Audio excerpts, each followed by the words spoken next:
நாகை மாவட்டம் நாகூர் அருகே இளைஞர்கள் பயங்கரமாக மோதிக்கொண்ட சம்பவத்தால் பரபரப்பான சூழல் நிலவியது. அந்த காட்சிகளை பார்க்கலாம்.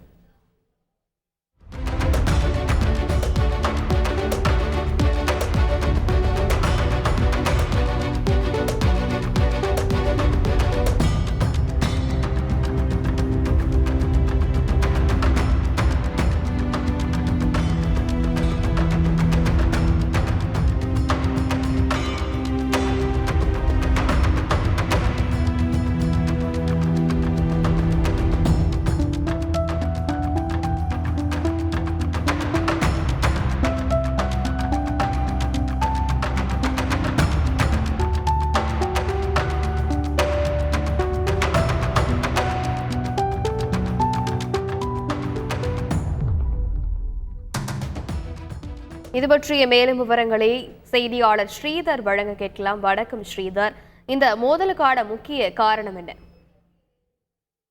நாகை மாவட்டம் நாகூர் சம்பா தோட்டத்தைச் சேர்ந்த இரு இளைஞர்கள் நேற்று வீட்டுக்கு தேவையான பிவிசி குழாய் வாங்குவதற்காக நாகூர் பேருந்து நிலையம் அருகே உள்ள கடைக்கு வந்தனர். அதனைத் தொடர்ந்து அங்கு அவர்கள் பிவிசி குழாயை வாங்கி கொண்டு இருசக்கர வாகனத்தில் இருவரும் சென்றனர். அப்போது எதிரே வந்த தெத்தியைச் சேர்ந்த இரு இளைஞர்களின் வாகனம் மீது அதில் அமர்ந்திருந்த நபர்கள் மீதும் இந்த பிவிசி குழாய் என்பது உரசி இருக்கிறது. இந்த சம்பவத்துல இரு தரப்பினரும் கேள்வி கேட்டு வாக்குவாதத்தில் ஈடுபட்டனர். அதனைத் தொடர்ந்து அந்த இருசக்கர வாகனத்தில் வந்த சம்பா தோட்டத்தை சேர்ந்த நபர்களும் அதே போல தெத்தியைச் சேர்ந்த நபர்களும் இருவரும் மாறி தாக்கி கொண்டனர். இந்த சம்பவத்துல ஒரு சில பேருக்கு காயம் ஏற்பட்டது. அதனைத் தொடர்ந்து சம்பா தோட்டத்தை சேர்ந்த நபர்களும் அதே போல தெத்தியைச் சேர்ந்த நபர்களும் அவர்களது நண்பர்களுக்கு தொலைபேசி மூலம் தகவல் தெரிவித்ததை தொடர்ந்து அங்கிருந்து இரு தரப்பினர்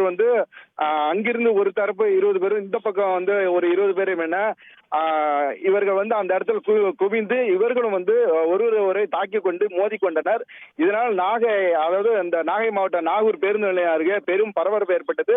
இந்த சம்பவம் காவல்துறைக்கு தெரிய வந்ததை தொடர்ந்து அங்கு வந்த போலீசார் அந்த சம்பவங்களை படம் பிடித்தனர். மேலும் போலீசார் முன்னிலேயே இந்த இருதரப்பினரும் மோதி கொண்டதால் பொதுமக்கள் அந்த இடத்துல ஒரு பதறி அடித்து அந்த இரு பக்கமும் சிதறி ஓடினர். இதனால் நாகூர் பேருந்து நிலையமே ஒரு பரபரப்பாக காணப்பட்டது. இந்த சம்பவத்துல உடனடியாக அங்க மோதிக்கொண்ட இருதரப்பை சேர்ந்த நபர்களை பிடித்து வந்த நாகூர் காவல் நிலைய போலீசார் அந்த நபர்களிடம் நேற்று இரவு முதல் தற்போது வரை விசாரணை மேற்கொண்டு வருகின்றனர். இருதரப்பு மோதல்ல பாத்தீங்கன்னா சம்பா தோட்டத்தை சேர்ந்தவர்களும் தெத்தியை சேர்ந்தவர்கள் என 4 பேர் தற்போது மருத்துவமனையில் சிகிச்சையில் அனுமதிக்கப்பட்டுள்ளனர். மேலும் இந்த சம்பவம் குறித்து யாரெல்லாம் இந்த இருதரப்பில் மோதிக்கொண்டார்களோ அவர்கள் யார் என்பது குறித்து போலீசார் எடுத்த புகைப்படங்களையும் அதே போல அந்த பகுதியில் இருந்த சிசிடிவி கேமராக்களையும் ஆய்வு செய்து வழக்கு பதிவு செய்து அடுத்த கட்ட நகர்வுக்கு போலீசார் விசாரணை மேற்கொண்டு வருகின்றனர். விரிவான விவரங்களுக்கு நன்றி ஸ்ரீதர். செய்திகளை உடனுக்குடன் தெரிந்து கொள்ள உடனே சப்ஸ்கிரைப் பண்ணுங்க.